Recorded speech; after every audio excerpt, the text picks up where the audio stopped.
Happy Friday po sa ating lahat. Ako si Benison Estareja. Patuloy pa rin pong epekto ng northeasterly wind flow o yung may kalamigang hangin po galing dito sa Hilagang Silangan at nagdadala pa rin ng minsan malalakas na ulan dito sa Northern Luzon. Habang sa natitirang bahagi ng ating bansa, andyan pa rin ang mga localized thunderstorms lalo na sa dakong hapon hanggang sa gabi.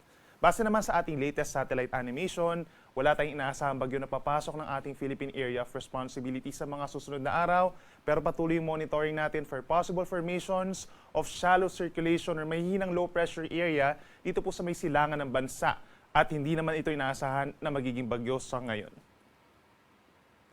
Ngayong araw, asahan pa rin na mataas sa tsansa ng ulan dito po sa may Cagayan Valley, Cordillera Administrative Region at lalawigan ng Aurora dahil pa rin yan sa northeasterly wind flow. Mahina hanggang katamtamang mga pagulan at minsan lumalakas po pagsapit ng hapon hanggang sa gabi, kaya't mag-ingat sa mga posibleng pagbaha at pagguho ng lupa at lagi magkantabay sa ating mga updates. Sa natitirang bahagi ng Luzon, andyan pa rin ang bahagyang maulap hanggang maulap na kalangitan, umaga hanggang tanghali, pero may mga areas na dito sa natitirang bahagi ng Central Luzon plus Ilocos Region ang magkakaroon na ng mga isolated na pag-ulan. Pagsapit ng hapon hanggang gabi, malaking bahagi na po ng Luzon na magkakaroon ng mga isolated rain showers or thunderstorms na usually po ay nagtatagal ng 2 hanggang 3 oras. Temperature natin sa Metro Manila mula 25 hanggang 32 degrees pa rin, habang sa Baguio nananatiling malamig from 17 to 22 degrees Celsius. Sa ating mga kababayan po dito sa Palawan, ganyan din sa Western Visayas and Negros Island region, asahan pa rin ng fair weather conditions umaga hanggang tanghali, habang sa may central and eastern portions of Visayas, partly cloudy to cloudy skies.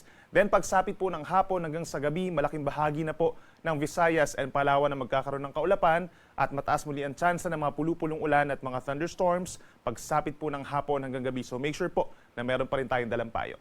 Temperature natin sa Metro Cebu, 26 to 32 degrees Celsius. At panghuli sa ating mga kababayan po sa Mindanao, aasahan pa rin ng maaraw na panahon most of Mindanao sa umaga hanggang sa tanghali. Nasasabayan ng mainit at maalinsangan na tanghali, pero pagsapit muli ng hapon hanggang sa gabi, maraming lugar na magkakaroon ng mga kaulapan, lalo na yung malapit po sa mga kabundukan, at aasahan pa rin ang mga isolated na ulan at mga thunderstorms na usually nga po ay nagtatagal ng 2 hanggang 3 oras. So magdala pa rin po ng payong kung lalabas ng bahay, lalo na pagsapit ng hapon.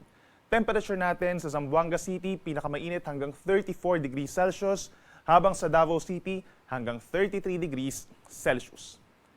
Sa ngayon hanggang sa mga susunod na araw, wala pa rin tayong aasahang gale warning or pagtaas ng mga pag-alon. Generally, banayad hanggang katamtaman dito sa may Southern Luzon, Visayas and Mindanao, habang katamtaman ng taas ng alon hanggang 2.5 meters sa may Northern and Central Luzon. At kapag may mga thunderstorms, posible ring umabot sa 2.5 meters sa natitirang baybayin pa ng ating bansa.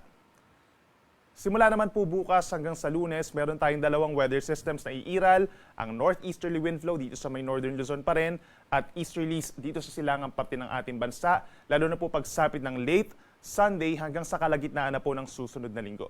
Mataas ang tsansa ng ulan dito sa may Northern Luzon kabilang ng Cagayan Valley, Cordillera Region and Aurora over the weekend, habang pagsapit naman po ng Sunday hanggang sa Monday mataas ang tsansa ng ulan sa Cagayan Valley, pababa ng Aurora, Quezon hanggang sa ilang parte po ng Bicol Region dahil naman sa easterlies.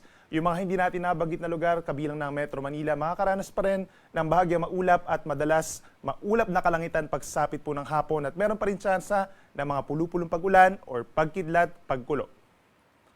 Sunrise po natin ay 5:47 pa rin ng umaga, sunset 5:39 ng hapon. Yan muna ang latest mula dito sa weather forecasting ng Pag-asa. Ako muli si Benison Estareja. Mag-ingat po tayo.